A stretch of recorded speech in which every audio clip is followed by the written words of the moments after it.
يسألونك عن الأهلة قل هي مواقيت للناس والحج وليس البر بأن تأتوا البيوت من ظهورها ولكن البر من اتقى وأتوا البيوت من أبوابها واتقوا الله لعلكم تفلحون وقاتلوا في سبيل الله الذين يقاتلونكم ولا تعتدوا إن الله لا يحب المعتدين وَاقْتُلُوهُمْ حَيْثُ ثَقِفْتُمُوهُمْ وَأَخْرِجُوهُمْ مِنْ حَيْثُ أَخْرَجُوكُمْ وَالْفِتْنَةُ أَشَدُّ مِنَ الْقَتْلِ وَلَا تُقَاتِلُوهُمْ عِندَ الْمَسْجِدِ الْحَرَامِ حَتَّى يُقَاتِلُوكُمْ فِيهِ فَإِن قَاتَلُوكُمْ فَاقْتُلُوهُمْ كَذَلِكَ جَزَاءُ الْكَافِرِينَ فَإِنِ انتهوا فَإِنَّ اللَّهَ غَفُورٌ رَّحِيمٌ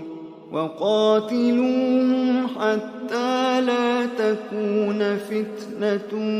وَيَكُونَ الدِّينُ لِلَّهِ فَإِنِ انتهوا فَلَا عُدْوَانَ إِلَّا عَلَى الظَّالِمِينَ الشهر الحرام بالشهر الحرام والحرمات قصاص فمن اعتدى عليكم فاعتدوا عليه بمثل ما اعتدى عليكم واتقوا الله واعلموا أن الله مع المتقين وأنفقوا في سبيل الله ولا تلقوا بأيديكم إلى التهلكة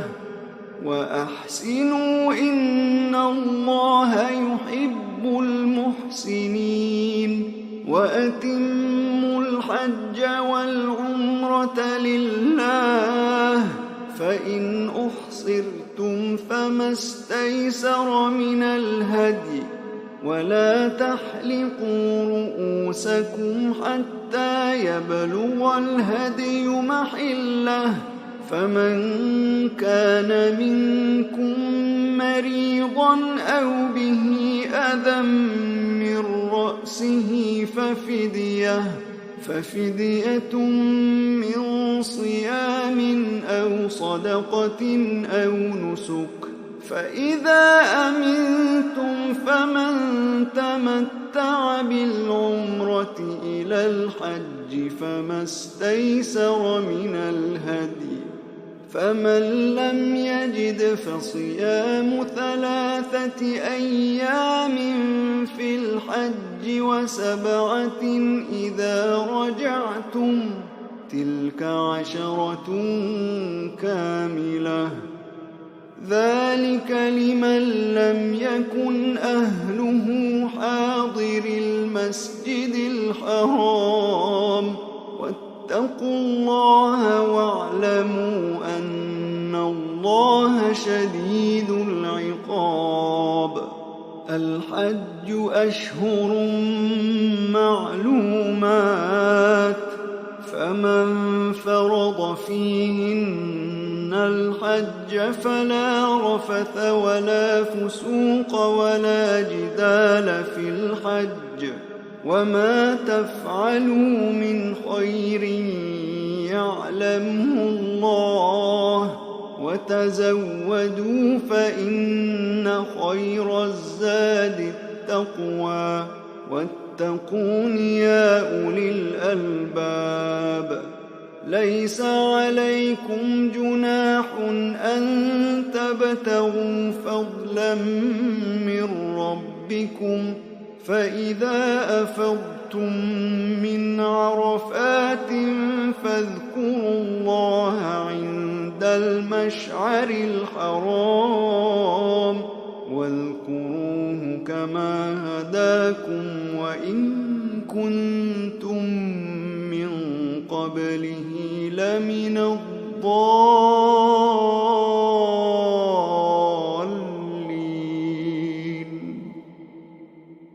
ثم أفيضوا من حيث أفاض الناس واستغفروا الله إن الله غفور رحيم. فإذا قضيتم مناسككم فاذكروا الله كذكركم آباءكم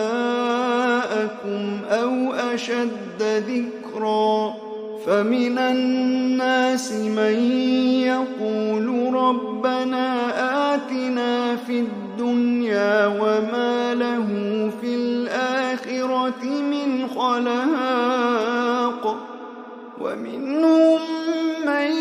يقول ربنا آتنا في الدنيا حسنة وفي الآخرة حسنة وقنا عذاب النار. أولئك لهم نصيب مما كسبوا والله سريع الحساب. واذكروا الله في أيام معدودات فمن تعجل في يومين فلا إثم عليه ومن تأخر فلا إثم عليه لمن اتقى. واتقوا الله واعلموا أنكم إليه تحشرون. ومن الناس من يعجبك قوله في الحياة الدنيا ويشهد الله على ما في قلبه وهو ألد الخصام. وإذا تولى سعى في الأرض ليفسد فيها ويهلك الحرث والنسل والله لا يحب الفساد. وإذا قيل له اتق الله أخذته العزة بالإثم فحسبه جهنم ولبئس المهاد.